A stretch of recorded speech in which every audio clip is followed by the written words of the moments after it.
નમસ્કાર મિત્રો, સ્વાગત છે અમારી હવામાન સમાચાર વેધર ગુરુ યુટ્યુબ ચેનલની અંદર। તો જી હા મિત્રો, વાત કરીએ તો હવે ઉત્તર ગુજરાત ડૂબશે, અંબાલાલની ચોંકાવનારી આગાહી। આ જિલ્લાઓમાં ભારે ખતરો, મેઘો બોલાવશે સપાટો। તો જ્યાં મિત્રો વાત કરીએ તો ગુજરાત પર એક નવી વરસાદી સિસ્ટમ સક્રિય થઈ છે, જેના કારણે કેટલાક જિલ્લાઓમાં અગાઉથી એલર્ટ જાહેર કરવામાં આવી છે। ઉત્તરથી લઈને દક્ષિણ અને સૌરાષ્ટ્ર સુધીના કેટલાક વિસ્તારોમાં આગામી 26 થી 30 જુલાઈ દરમિયાન ભારે વરસાદ ખાબકી શકે છે। હાલ રાજ્યમાં એક સાથે 3 સિસ્ટમ સક્રિય હોવાના પગલે વિવિધ ભાગોમાં વરસાદની આગાહી કરવામાં આવી છે। તો જી હા મિત્રો, મળતી માહિતી અનુસાર જણાવીએ કે અમદાવાદમાં ગાજવીજ સાથે હળવા વરસાદની આગાહી છે। હાલમાં 3 સિસ્ટમને કારણે રાજ્યના વિવિધ ભાગોમાં વરસાદ આવશે। તો ઉત્તર પૂર્વ રાજસ્થાન પર વેલ માર્ક લો પ્રેશર સાથે ઉત્તર પશ્ચિમ મધ્યપ્રદેશ પર સાયક્લોનિક સર્ક્યુલેશન સક્રિય થયું છે, જેથી વરસાદી માહોલ છવાયો છે।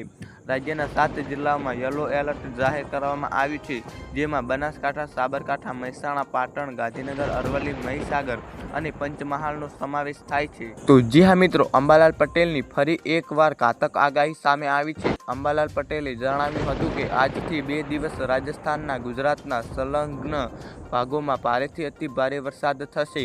ઉત્તર ગુજરાતમાં પણ ભારે વરસાદ લાવશે। 19 જુલાઈમાં સૂર્યનો પ્રવેશ પુષ્ય નક્ષત્રમાં થશે। પુષ્ય નક્ષત્રમાં વરસાદી પાણી સારું ગણાશે। તો જ્યાં મિત્રો વાત કરીએ તો 6 થી 10 ઓગસ્ટ દક્ષિણ ગુજરાતમાં ભારે વરસાદ થઈ શકે છે। ભિન્ન ભાગોમાં મોટા ફોરા સાથે વરસાદ પડશે। મધ્યપ્રદેશમાં ભારે વરસાદ થતાં નર્મદા નદીમાં પાણી વધી શકે છે। સાબરમતી, મહીસાગરમાં પણ પાણીનું જળસ્તર વધશે। કાતરા પડતા કેટલા ભાગોમાં વરસાદ ઓછો અને વાદળછાયું વાતાવરણ રહી શકે છે।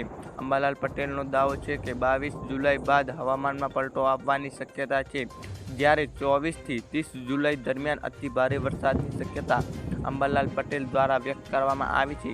ગુજરાતમાં છેલ્લા ઘણા દિવસોથી ધીમું પડેલું ચોમાસું ફરી ગતિ પકડશે તેવી શક્યતા છે। તો મિત્રો, ગુજરાતના તમામ હવામાન સમાચાર અમારી યુટ્યુબ ચેનલમાં જોવા મળી રહેશે।